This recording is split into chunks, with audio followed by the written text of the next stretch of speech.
voie 1776, 264 terrains. Prince héritier,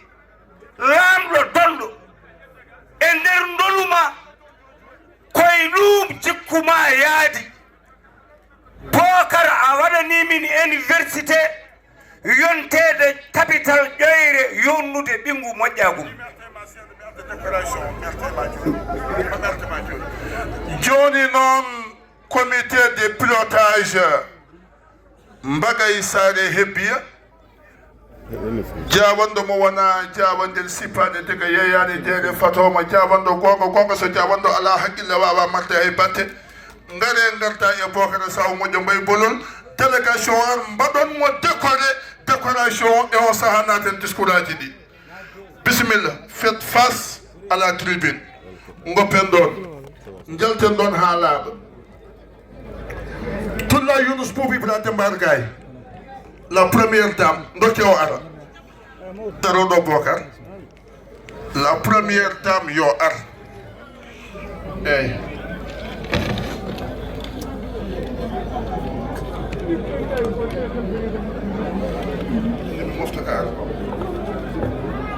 wona on ngari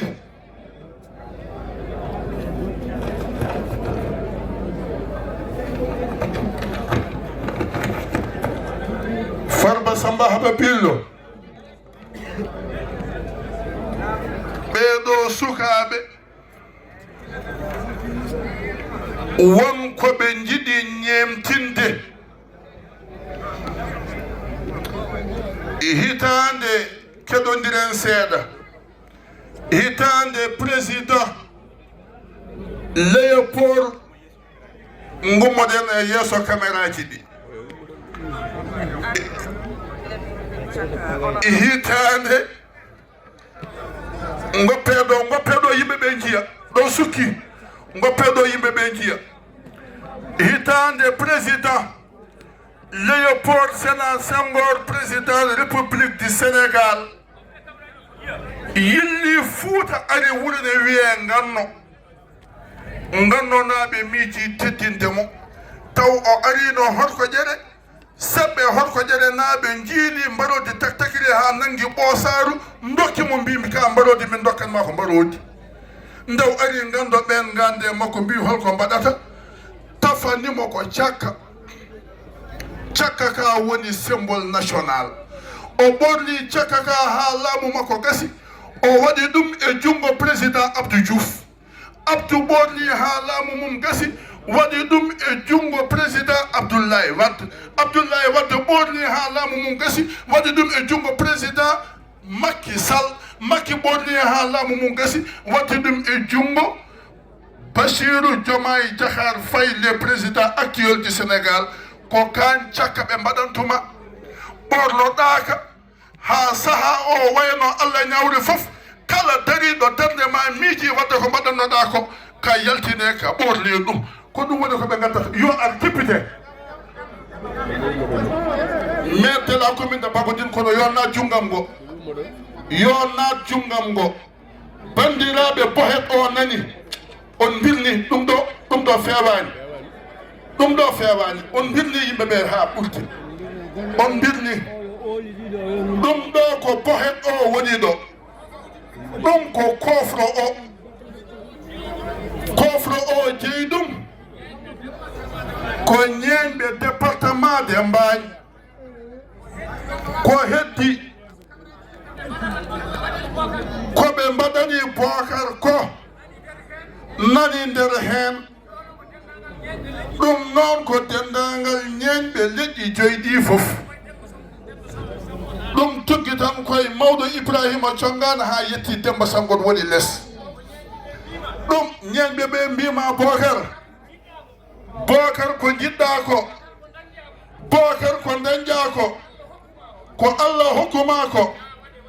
les publics réclament et je ne suis pas d'accord que ça soit comme ça bandiraɓe dartoɗen enen fof caggal tan enen fof darto onon on jooɗoto ɗon koye leydi joɗɗe less les caméraman joɗɗe les caméramans. Hey.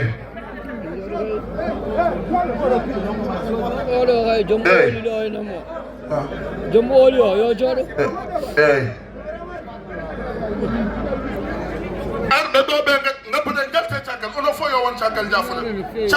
caggal bokar caggal haalaɓe onon ne ngabbuɗo ɗe ni nak on ngabborto ni tan cawnodiren eyyi bo het o ko ñeñɓe département Bagodine fof mbaɗi mi watti Bagodine département min koye mi weltima koye département Mbani ko ñeñɓe département Mbani o wi ko joyo ko wayluɓe ɓe maɓuɓe ɓe sakkeɓe ɓe e wambaɓe ɓe e lawɓe laana ɓe cakka gonka nder ka noon ko wuro Bagodine ngo waɗi ɓe mbi ɓe codantama wutte mi jooɗo eyyi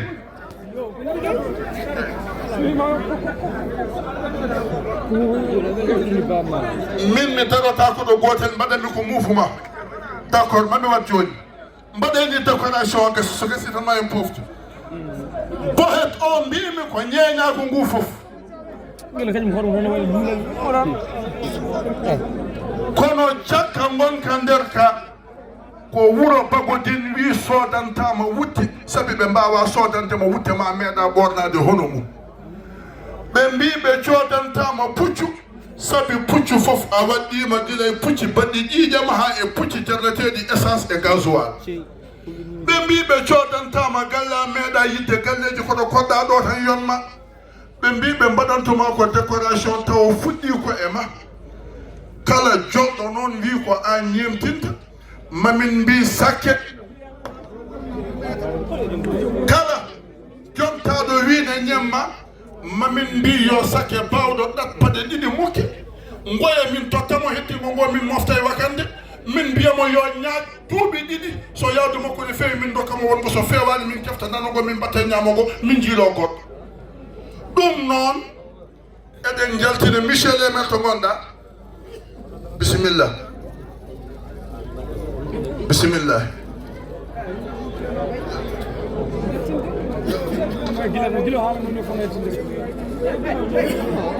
bisimilla udditanam ɗum uddit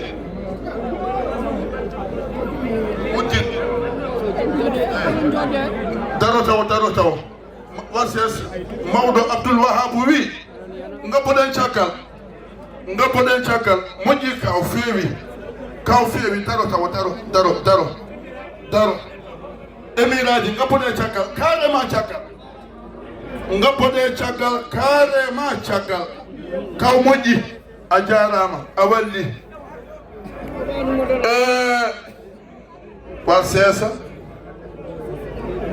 cakka ka de nani هذه الجلادة كما يقول العرب لا يستوي الذهب مع الأحجار جلادة الذهب لا تعلق على رقبة الحمار اتفق أهل Bagodine لكي يشرفوا شخصا فعلوا ما قد فعل قرية في السنغال وتسمى بقرية نانو مجيء رئيس السنغال الأول الرئيس ليبول سيدار سنغور أعطاهم قلادة قال هذه القلادة قلادتك بأنك أنت هو رئيس الهادي ولكن إنها قلادة لكل رئيس الذي أتى بعدك. القلادة كانت ليبول سيدار سنغور أعطاها لسيد عبد الجوف رئيس، أعطى عبد الجوف لعبد الله ود رئيس، أعطى عبد الله ود لمكسة رئيس. الآن القلادة على رقبة السيد الرئيس الحالي للسنغال السيد بشير جماعي جخار فاي يمين نتكلمون دو. إذن هذه القلادة هي قلادة بابكر الصديق. نمبر لك إتادة مكو لكو إتادة مكو جاكا إنوكو إكالي إنها قلادة قائد، قلادة زعيم، قلادة رئيس. بابكر الصديق رئيس في زمنه وفي عهده. تكلمون دو ena wondi e médaille d'honneur woni teddungal Baboubacar Soulé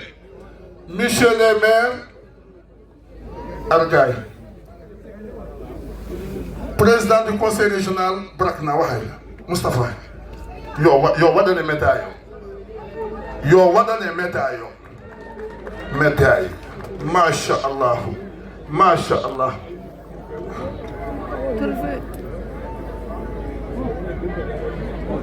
idan mbaɗe seeɗa min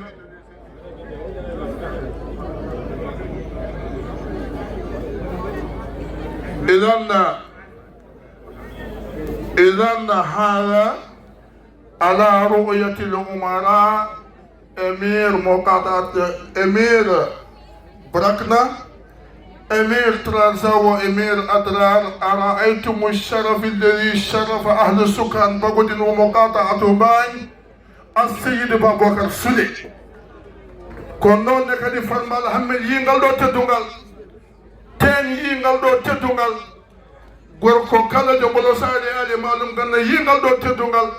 isa kay modo yingal do teddungal pumoy hoore fonde yingal do teddungal jam jombar jaltabe gonga e gonga balle walla de sanbe sambiran yingal do teddungal général wulma Ayouf yingal do teddungal idan on jarama merci pour la décoration et toutes nos félicitations kado chakade koma sagata golla ko heewi nde heɓtaka ka cakka koma sagata golla ko heewi nde heɓaka yooɗi noon a watta yaade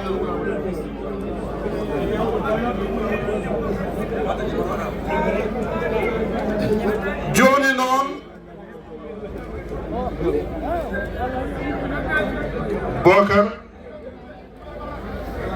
الآن سنوجه إلى الخطاب الرسمي للسيد بابوكر سولي خطاب ستترجم بالعربية. De Bagodine avait donné à la cérémonie d'aujourd'hui le tampon d'un gigantesque rassemblement acté par une massive participation de toutes nos ethnies. À tous sans exception, profonde et sincère gratitude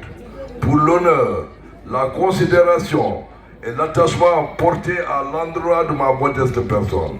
En cette circonstance solennelle de grâce et de gratitude, on voit bien qu'au-delà de Bagodine la commune, de Mbagne la Mokata ou du Brakna la Wilaya, c'est toute notre chère Mauritanie qui affiche et rappelle publiquement sa vocation traditionnelle et son rôle historique de terre des hommes.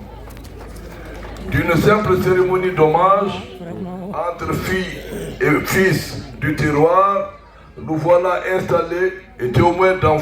formidable et impressionnant rendez-vous de l'histoire qui apporte la preuve la plus éclatante que les Mauritaniens sont attachés à leur riche héritage culturel, à leur spécificité, comme à leur identité nationale, ainsi qu'à leur volonté de vivre une vie fraternelle, empreinte de tolérance, d'amour, de partage et de solidarité.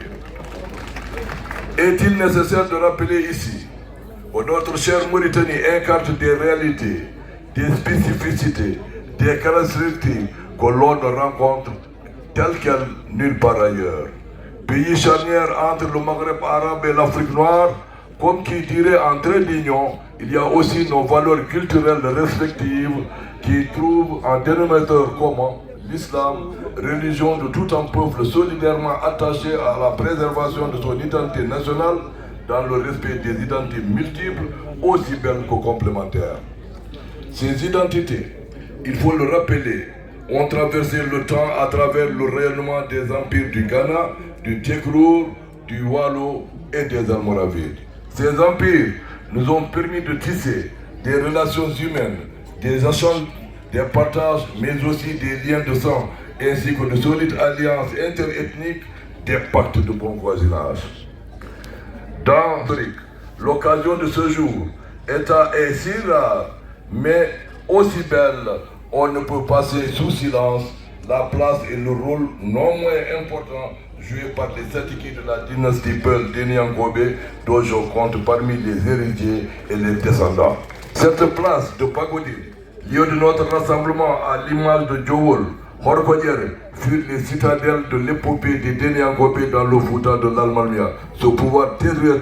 des marabouts doté de règles constitutionnelles ayant comme source doctrinale le Coran et la Sunna, mis fin à la dynastie Peul de Deniangobe. Pagodine, cette cité millénaire de Deniangobe est la seule contrée de Hebia fondée avant 1512 à avoir connu le règne des Farba, des Satiki et des Almami. Ainsi, il nous paraît utile de rappeler à ceux qui ne le savent pas déjà que cette cité compte parmi les acteurs témoins de hauts faits de l'épopée d'Eniangobe que symbolise les sites historiques, d'où l'idée du reste légitime de caresser l'espoir de rejoindre le peloton des villes anciennes de Mauritanie. Sur le même registre, il est bon de rappeler le rôle du pionnier joué par Koli Tengala, qui est le fondateur et l'unificateur du Fouta historique. L'homme mérite, à titre posthume, la reconnaissance de la nation en baptisant une rue en son nom à Nouakchott. Voilà survolé rapidement ce qui explique et justifie amplement les fondements historiques et socio-culturels ainsi que les motivations profondes de la rencontre Pagodine qui est d'abord et avant tout un acte de foi, une vision et une mission à la hauteur de nos ambitions, devoirs et devoirs citoyens. La rencontre de Pagodine s'érige en réponse à l'appel de Djowol lancé par son Excellence le Président de la République qui visait ainsi les forces vives du pays à se donner la main pour la réalisation d'une Mauritanie toujours plus fraterne, plus juste, plus égalitaire et plus démocratique. Une Mauritanie dont tous les fils défendent les réalisations, les acquis et les valeurs démocratiques ainsi que la souveraineté, la sécurité et l'indépendance. Une telle réponse citoyenne a forcément valeur de foi qui nous confère individuellement, collectivement, une mission inclusive et participative capable de contribuer significativement et durablement à la consolidation et au renforcement des liens et rapports tissés depuis la nuit des temps entre nos différentes composantes culturelles. D'ailleurs, de cette tribune, nous lançons les démarches entreprises par son Excellence, Monsieur le Président de la République, pour la résolution définitive du passif humanitaire. Et ce n'est pas tout. Cette réponse citoyenne incarnée par le rassemblement de ce jour au rendez-vous à valeur d'engagement nous permettant à l'avenir de mieux assurer et conduire la gestion concertée des problèmes et préoccupations de nos populations. Notre réponse citoyenne est aussi une invitation permanente et ouverte à instaurer, multiplier, généraliser et animer ce genre de manifestations pour en faire des hauts lieux de dialogue, de concertation et des échanges entre citoyens. Madame, Messieurs, honorables invités, Pagodine reçoit pour la première fois de son histoire, je n'en connais pas de précédent, des personnalités, des dignitaires, des hôtes de haute marque venus de partout pour prendre part à l'hommage que les citoyens ont décidé de me dédier à ma plus grande surprise. Et de surprise en surprise, c'est toute la communauté nationale, dans sa grande diversité, qui s'y est invitée comme pour revendiquer la mise de se réapproprier et témoigner à la face du monde la valeur historique de l'événement et l'importance qu'elle attache à la multiplication et à la génération de ce genre d'hommage à l'endroit de celles et de ceux d'entre nous qui, sans tambour ni trompette, auront fait preuve de disponibilité et de dévouement pour triomphe des causes, des préoccupations, des besoins, des aspirations et attentes de leur population. Honorables invités, hautes personnalités, grands dignitaires et anonymes ayant fait le déplacement jusqu'ici, nous vous souhaitons chaleureusement bienvenue à Pagodine. Nous vous présentons par ailleurs nos sincères excuses pour tous les inconforts et incomodités liés à l'accueil, à l'hébergement et aux autres manquements au demeurant bien involontaires. En plus, de nombreuses personnalités coutumières, religieuses, culturelle et politique de notre pays, je salue la présence de nos plus valeureux artistes de Mauritanie et du Sénégal, parmi lesquels je nomme notre illustre artiste Baba Maal, fruit du transfrontalier, dont la sublime voix, au fil du bassin du fleuve Sénégal, porte l'engagement pour la co-construction des valeurs communes entre les deux peuples. Son rayonnement mondial au service des grandes et nobles causes lui ont valu le titre très chargé de Dade Legnol. Grand ambassadeur de l'UNESCO, nous lui disons Bismillah.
Rien à faire de courir, Baboka.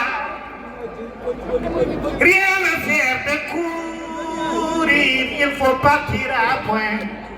L'homme est un apprenti, la douleur est son maître, et nul ne se connaît tant qu'il n'a pas souffert. Rien à faire de courir, il faut partir à point. Baboka sur les bouilles est parti à point. Anta are dunia anduma kondangal sadani mai dunna andu fodema de duna fodema fade horema fodema fade lejima fodema fade lenyolma fodema fade buroma fodema fade jignabema Fadema fade defuma Baboka Sule Futa Forendi Mauritanie tamima Afrique nabima bisa millama bari millama ya urko hewi burnama yana hewi nafare.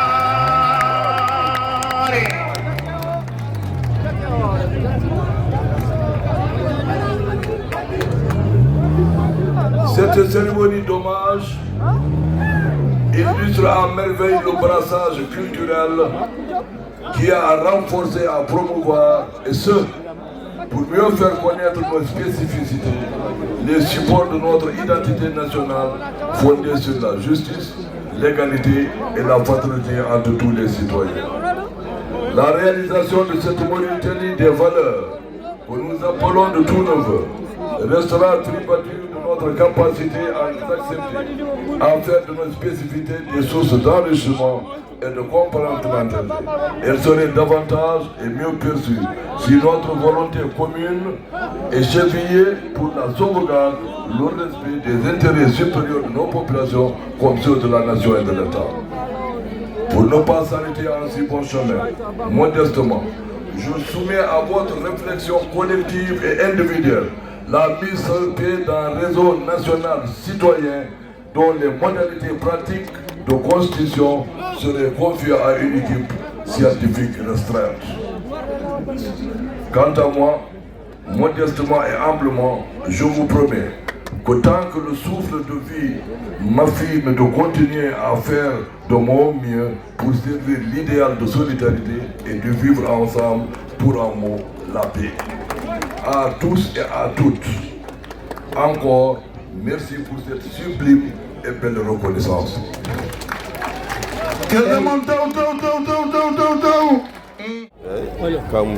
Pour cela,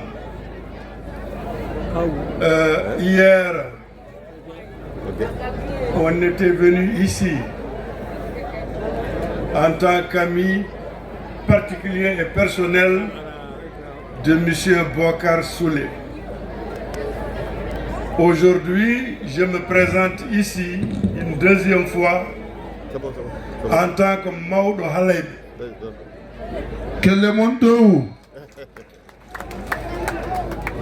En tant que Maodo Haleb,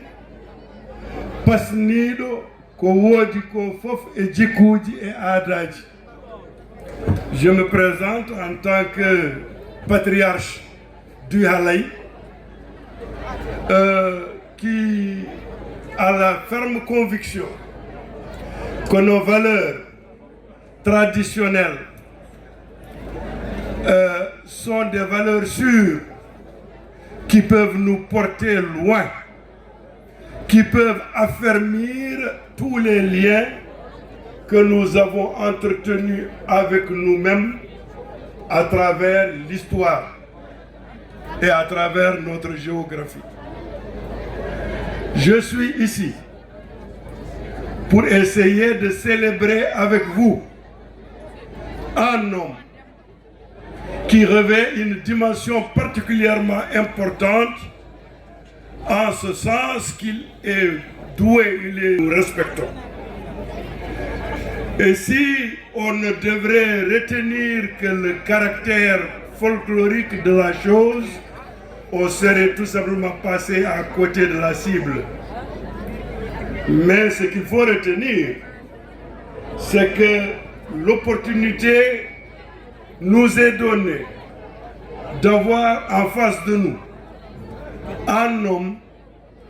qui toute sa vie n'a existé que pour créer les conditions d'une intégration nationale vraie et singulièrement orientée vers le devenir de nos enfants. Et c'est pour cela que nous grandissons l'homme. Et c'est pour cela que nous le magnifions. Je vais vous dire.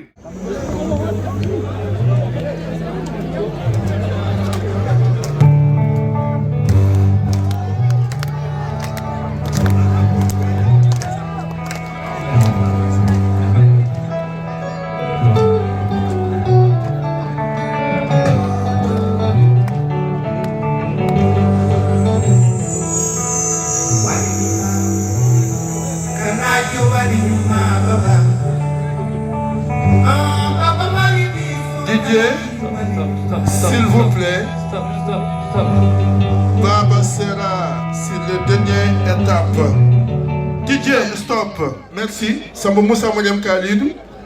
Ko discours badado do en français o eden coklimo e arabe non ne kadi eden coklimo e demgal fulfulde. Bismillah.